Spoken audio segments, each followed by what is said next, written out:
bu dee abonné go ci sunu page bi mën ngaa bës foofu ñu bind s'abonner nga bësaale cloche boobu ngir ngay mën di am sunu yeneen i notification wala saa sunu dugalee beneen vidéo bu bees. tey di teew ci activité bi nga xam ni mooy union nationale des touristiques de la région de Saint-Louis doon loo xam ni tey lancement ñoom la ñu ñëw di ko def mu doon loo xamee ni dafa doon loo xam ni ci organisation bu rafet la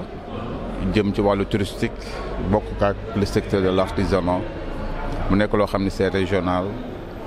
en même temps même nekk international. kon en tant que la chambre de métier doon ñoo xam ni képp ku yëngu ci wàllu secteur de l'artisanat dañ la war a gunge ànd ak yow moo tax tey ñu teew fi ak délégation avec le bureau de la chambre de métier pour ñëw jëmmal leen ñoom xam ni ci ñun la ñu bokk te it lépp luñ ciy dox nun nañ ko doxal luñ ci waxee nuñ nañ ko waxal kon dañu war ànd ak ñoom ci lépp bokk ak ñoom comme ni ñuy ànd ak ñëpp it kon dañ koy rafetlu parce que kenn ku nekk ca fa mu nekk rek jëlal sa responsabilité pour mu gën a développé wu ñu nit ñëw ànd ak yow bu ko defee dana doon loo xam ne ci secteur boobu secteur de touristique dana nekk loo xam ne dana créer emploi en même temps dana nekk loo xam ni de développement lay doon te it mu nekk loo xam ne lu yaatu la ndax dafa yaatu ñëpp ñoo ngi ci biir boo seetee tey corps de métier yi nga xam ne ñoo ci yëngu dafa bare kon ñooñu tey dafa nekk loo xam ne ni tey dañ leen war a gunge dañ leen war a jàppale dañ leen war a accompagner dañu war a ànd ak ñoom kon loolu comme ñun la fi état teg pour ñu mën a ànd ak ñoom gunge leen kon ñun suñu warugar la suñu taxawaay dafa war suñu ànd ak ñoom dafa war suñu ñëwit bis bi tamit jëmmal leen fi tamit dafa war ak ñun ko bokkal ñëpp nag ku mel ne l'ARD ku mel ne monsieur Dione en tant que touristique ñoom it ma leen di sant en tant que président Cheikh ak ñi mu ko bokkal parce que am na loo xam ni pour nga mën ko taxawal fos nga am taxawaay fos nga am gis-gis fos nga am it dëgërluwaay pour mën fa àgg kon loolu ñun dañuy soxla ñu mel noonu ba moo tax bis bi dafa nekk suñu bis te nu fas yéene ko bokk ak ñoom ànd ceeg ñoom di nuyu ñëpp nag di jaar ñëpp parce que ñu bokk non développer artisanat pour développer touristique dañuy wax ni ci lépp chaîne de valeur bi nga xam ne lépp ci wàllu touristique daf koy dox l'artisanat daf ko ànd ak moom bokk ak moom ba noppit ñoom it mënuñu dem sans l'artisanat mënuñu dem sans tourisme parce que dafa nekk loo xam ne ñoom ñoo bokk moo tax ci lépp lu ñuy def ak ñoom it lépp lu ñuy def ñun dañ ciy ànd te ñoom lu ñu def dañ ciy ànd ci lépp day dem ci développement parce que comme da nga koy faral di wax l'artisanat dafa transversal amul dara lu nit di yëngal ci wàllu développement ci wàllu artisanat ci wàllu culture te l'artisanat dugul ci biir kon moo tax ñun suñu jokkoo dafa ànd dafa nekk benn ba noppi ñu heureusement ñu xam ko bokk ak l'ARD bokk fii moom dama naan conseil départemental yëpp dañu nekk ñoo xam ne tey dañu ànd ci ànd boo xam ne tey pour développer le secteur de l'artisanat surtout ci cadre touristique moo tax. non li may wax mooy pour ñu mën a am doole du ko nekk da ngay dem dañu war a booloo am doole di yëkkatandoo di dóorandoo pour que le secteur mën a jëm ci kanam mais nag du tee tamit kenn ku nekk génnee xalaatam kenn ku nekk génnee pas-pasam kenn ku nekk génnee li mu mën bu ñu dajee nag dana doon loo xam ne dafay gën a rafet dafay gën a baax dafay gën a dëgër kon ñun duñu ni kenn bul def na ñëpp def mais bu ñu paree nañ ñëw nag ñu bokk dajee nag pour loolu ñu defandoo nag nekk loo xam dafay nekk lu jëmmal ñëpp mën a boolee ñëpp ñu ànd pour mën am résultat boo xam ne ñëpp ciy bokk moo tax dama leen di remercier ñëpp it kon moo tax la chambre de métier jóg ànd ak le bureau ànd ak forte de développement ci artisans yi pour ñëw di jàppale leen. non autorités yi li ma leen di wax rek mooy le secteur de l'artisanat moom mooy li nga xamee ni ca kanam ku ko jàppale nga le gouvernement parce que mënul Sénégal kenn mënu ko développer te l'artisanat jëmul ci kanam développer woo ko kon autorité yëpp dañ ànd te ñoo ngi ci ànd nag parce que xam nañu ko kon te loolu ñu ko xam ba di ci ànd dana tax ñun vraiment ñoo ngi remercier ñëpp ñoo ngi remercier ñëpp. comme li ñu ko waxee li tax ñu teew si ñoom sax seen thème dañ def tourisme et artisanat defe naa ne tourisme ak artisanat benn mënul dem bàyyi moromam te tourisme dafa nekk secteur bu transversal si fàttali rek si Covid bi li lay wan ne ñun ak ñoom benn lañ jàppale woon nañ leen jàppale woon nañ galeristes yi jàppale nañ artisans yi jàppale nañ guides yi te loolu aussi c'est à magnifier moom Cheikh Mbaye mii di président galeristes yi te muy initiateur wu panel bi je crois que ñoom ñëpp jàppale woon nañ leen ci plan de résilience tourisme bi loolu day wane ne tourisme ak artisanat benn lañ ñu ngi liggéey ensemble te ba léegi tamit ñu ngi am ay projets yoo xam ne bëgg nañ leen ci jàppale ci wàllu formation ak ci wàllu renforcement de capacité. comme ni nga ko waxee Covid bi dafa yàqoon lu bari d'ailleurs loolu taxoon sax ñu financé leen parce que boobu ñoom liggéeyatuñu parce que ñoom li ñuy liggéey ala touristes yi dañuy ñëw di jënd seen i bagages di jënd seen i produits. donc Covid bi mu amee touristes yi ñëwatuñu loolu dafa sooxe woon seen secteur moo tax ñu jàppale artisanat bi jàppale leen ñoom ñii. léegi nag comme yàlla def na jàmm ñu ngi période post Covid commencé nañ di liggéey gis nga hôtel lu Ndar yi ñëpp commencé nañ fees touristes yaa ngi ñëw li ñu bëgg ñoom mooy jàppale leen ci wàllu renforcement de capacité ci wàllu digitalisation ba d'ailleurs boole nañ ko ci panel bi. man sax moom daf ma jox panel bu may animer moom laa leen di animer nii yooyu yëpp mu ngi ci biir ñu xool nu ñu leen di jàppale en renforcement de capacité en digitalisation pour ñu changer doxalin parce que jamono bii ñu nekk nii booy jaay sa produit da nga koy jaay ci wàllu digitalisation léegi développement bi vente en ligne bi yooyu mooy gën a développé que toog di jaay defe naa ne foire yeeg yooyu léegi gis nga leen d'ailleurs ñun ak APIX ñu ngi siy liggéey ak syndicat d'initiative bi pour xool même pour la promotion du tourisme ñu xool nu ñu leen di jàppale pour mu leen di yóbbu si foire yi ñu mën a jaay seen i produits. bon bés bi liñ si mën a jàpp mooy que ni ñun am nañ ci satisfaction parce que bi ñu ñëwee di def lancement bi dañu ci ànd ak partenaires yi nga xamante ni yëpp dañuy liggéey ci tourisme ak artisanat. ñoom aussi ñu def ci ay liggéey yu mag ci ay panel yoo xamante ni panel yooyu dafay jural ëllëg njariñ lu rëy artisanat ak tourisme kon loolu satisfaction bu mag la ci ñun parce que à la sortie de cette journée buñ ci génnee dañuy am le résultat bu journée bi mu nekk benn plan de travail boo xamante ni dinañ ci sukkandiku parce que techniciens yi ñoo ci indi seen xalaat ak xalaat yi nga dégg ñu koy laaj artisans yi ak groupement yi pour ñu xool naka la ñuy développer artisanat ak tourisme bu Ndar waaw. ngeen wax artisanat ak culture surtout ngeen fas yéene ko lëkkale. bon ngeen xalaat ni dañu war a boole lépp. non lëkkale wuñ ko artisanat culture ak tourisme man su ma yilifoon Sénégal benn ministère lay nekk parce que dara mënu leen tàqali ñetti kuréel lañu yoo xamante ni. ñoo ànd benn mënu ci dem bàyyi sa moroom moo tax ñun ñu wax artisanat touristique mais jarul après ngay tudd culture parce que sans culture liaison boobu doo ko mën a def moo tax culture dafa ci fésal boppam saa nga tudd ko mais ñi xam boo ne artisanat touristique dañuy gis déjà la culture parce que tu ne peux pas avoir de la culture te amuloo artisanat. jafe-jafe mooy formalisation ndax booy xool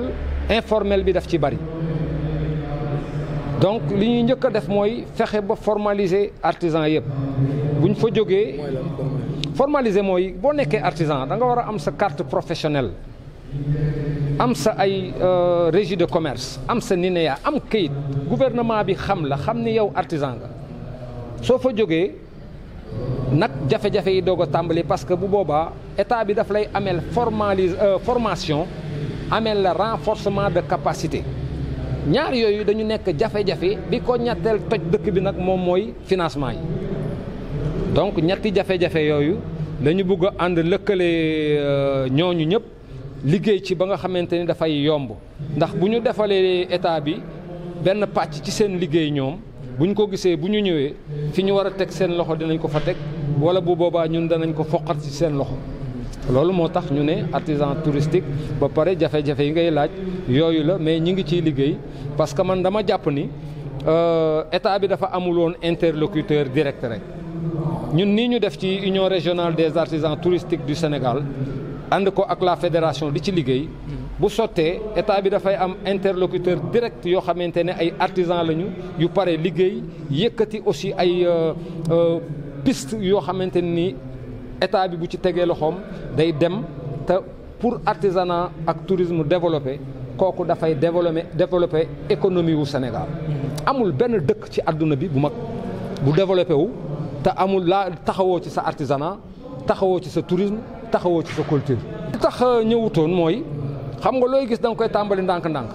artisan amul jot parce que da ngay liggéey ba pare li ngay liggéey yow ci nga war a dundal sa njaboot il faut nga dem ut koo ko jaay kooku boo ko buggee woo ngeen di toog ci ay réunion ak ay panel jot ga du fa ne mais dañu am ñun léegi benn système bu bees dafa am ñoo xamante ne dañuy sacrifié wu porter combat bi organiser artisans yi ñoom bu ñu toogee am ñu jóg dox bu ñu doxee bu formation yi génnee artisan moom bu gisee formation moom dana jóg. bu gisee seen biir. waaw bu am gisee formation ñoom ñëpp ñu ànd nekk ndey ak baay bokk ndey ak baay nga ni financement ñu ne la ñu ngi ñu pare nañu ñu ngi nii léegi nag bu amee ñu sacrifié wu dox ba loolu yëpp tege ñëpp dinañ ñëw ñu ànd nag organiser ko noo xamante ni nii ku nekk di nga ci gis sa bopp te du am intérêt personnel. parce que li gën a sonal artisan yi mooy ku ci nekk da nga bëgg a nekk sa ruq di def sa yëfi bopp loolu intérêt personnel la mais léegi am nañu compréhension wu ni intérêt général bi moo ñuy may doole ndax ñoo bokk li ñu bëgg ñoo koy uteendoo bu ñuy wax dinañ ñu déglu te loolu nit ñi yeewu nañ ci te ñu ngi ci jëm waaw. voilà am na solo ci français peut-être. Je vais essayer. Voilà, essayez. Voilà, présentez-vous, monsieur. Je me présente, je m'appelle Cheikh Omar Mbaye. Je suis le président de l'Union régionale des artisans touristiques de Saint-Louis. Et je suis le premier vice-président de la Fédération nationale des artisans touristiques du Sénégal. L'objet de cette rencontre aujourd'hui, c'est... Bon, si vous me le permettez, comme j'ai parlé de la Fédération nationale, j'aimerais bien te faire une historique par rapport à la naissance de la fédération. La fédération a été créée parce que il y avait la Covid qui était là et l'État avait un problème d'interlocuteur direct. Alors une dame qui s'appelle Astou Diarra, qui habite à Saly Hambourg, a eu l'idée de monter la Fédération nationale des artisans touristiques du Sénégal. Et pour le faire, il fallait avoir des faîtières qui sont les unions régionales des artisans régionaux. Par exemple, Union régionale des artisans touristiques de Diourbel. Vous avez vu le président de Diourbel. Il y a eu le président de Dakar. Donc chaque région a eu maintenant une union régionale qui va faire les faîtières pour que la fédération puisse exister. Donc j'aimerais bien faire cette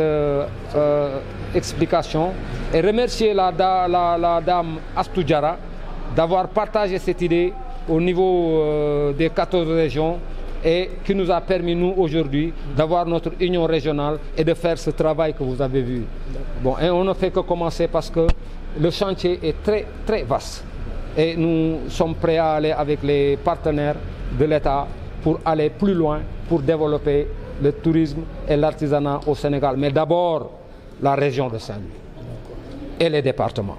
Donc voilà l'historique que je voulais vous donner. Et maintenant, je peux venir à... Voilà. C'était le lancement. Ben, aujourd'hui, c'était le lancement de l'Union régionale des artisans touristiques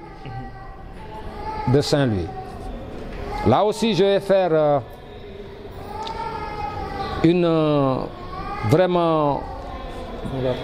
Un rappel, non, c'est des remerciements. Parce que cette journée a été parrainée par le président de l'Assemblée nationale, Amadou Mame Diop, qui n'a pas lésiné sur les moyens. Si vous avez vu qu'on n'a pas eu de problème financier ici, c'est parce qu'il nous a soutenus. Comme il a toujours soutenu les Sénégalais dans leur politique de développement, parce que l'amour qu'il porte à notre pays le pousse tout le temps à soutenir les personnes qui veulent développer ce pays. Donc nous disons merci beaucoup au président Amadou Mame Diop, honorable président de l'Assemblée nationale du Sénégal, de par son soutien, de par ses accompagnements techniques et de la disponibilité de son équipe. Nous lui disons vraiment, président Mame Diop, président de l'Assemblée nationale, merci beaucoup de nous avoir accompagnés pour qu'on puisse réussir cette très belle journée. Voilà. L'objectif, c'était quoi, justement? Ben, l'objectif, c'est notre credo, c'est, comme je vous ai dit tout à l'heure en Wolof, c'est d'abord formaliser, former, renforcer les capacités des artisans pour développer l'artisanat et le tourisme et la culture. Donc ça, c'est l'objectif. Et nous sommes vraiment ravis parce que l'ARD est là, l'inspection du tourisme est là, tous les partenaires de l'État qui travaillent dans le tourisme et l'artisanat sont là présents dans la salle et ils nous ont accompagnés pour qu'on puisse faire un travail pour que ce travail aboutisse à une conclusion qui va nous servir de plan d'action pour mener les pistes qu'on a ciblées pour que le développement du tourisme et de l'artisanat puisse être vraiment... Aujourd'hui, qu'est-ce qui doit changer pour amener quelque chose de nouveau, justement? Ce qui doit changer, c'est d'abord, il faut l'unité de tous les artisans. Il faut la participation des artisans dans le développement de ce pays. Et pour le faire, il faut que tous les artisans se réunissent, partagent ensemble les idées pour cibler les problèmes, essayer de les résoudre ensemble. Et non pas, c'est-à-dire aller vers, il faut aller vers, par exemple, l'intérêt général et ne pas se focaliser sur l'intérêt personnel. Ce qui nous a retardés, nous les artisans, c'est que chacun veut aller dans son coin pour faire quelque chose. Alors que là, maintenant, Dieu merci, nous commençons à nous rendre compte qu'il nous faut nous unir pour pouvoir obtenir ce que l'État nous doit. Et avant de réclamer ses droits, il faut faire ses devoirs. Nos devoirs, c'est de nous unir, formaliser le secteur, trouver des formations, des renforcements de capacités, des financements. Mais si on n'est pas réunis, on ne pourra pas travailler avec l'État. Parce que l'État veut que nous soyons unis pour qu'il puisse avoir une cible avec laquelle ils peuvent travailler. Mais si, par exemple, les acteurs se dispersent, le travail va être difficile. Donc l'espoir est là pour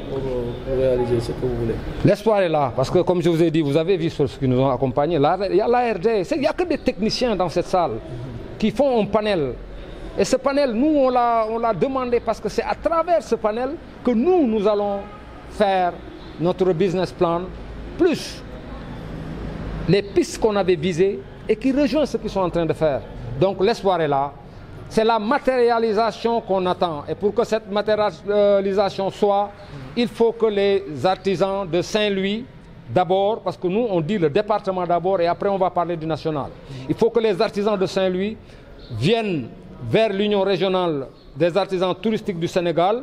Et c'est un travail colossal et on a ouvert aussi les portes parce que, comme je vous ai dit, vous avez la culture, vous avez l'artisanat et vous avez le tourisme. Donc, je lance un appel à tous les artisans qui sont épris de développement de l'artisanat et du tourisme de venir